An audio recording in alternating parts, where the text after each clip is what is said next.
আসসালামু আলাইকুম। কেমন আছেন আপনারা সবাই? একে তো ছুটির দিন শুক্রবার, তারপর আবার বৃষ্টি। একটু খিচুড়ি মাংস না হলে তো জমেই না। তো যেই কথা সেই কাজ, চলে আসলাম রান্না করতে। এসে দেখি গ্যাস নেই। তো গ্যাস নেই কিন্তু খাবার তো ব্যবস্থা করতে হবে, দুপুরে খাবো সবাই। পরে গরুর মাংসটা আমি ধুয়ে রাইস কুকারেই বসিয়ে দিব এখন। একবারে সব মশলা দিয়ে আমি মেখে তারপর বসাবো। মজার বিষয় হচ্ছে গরুর মাংস রান্না করেছি ঠিকই, কিন্তু আমি এক ফোঁটা পানিও দিইনি। মাংস থেকে যে পানি বের হয়েছে সেই পানিটা দিয়েই আমার মাংস সেদ্ধ হয়ে গিয়েছে। আর মাংসটা এত মজা হয়েছে যা আসলে বলে বোঝানোর মতো না।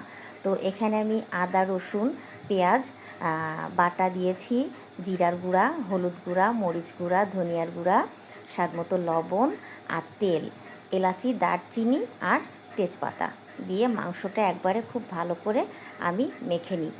মেখে নিয়ে জাস্ট শুধু আমি হাত ধুয়ে একটু পানি দিয়েছি, দিয়ে আমি রাইস কুকারে মাংসটা বসিয়ে দিয়েছি।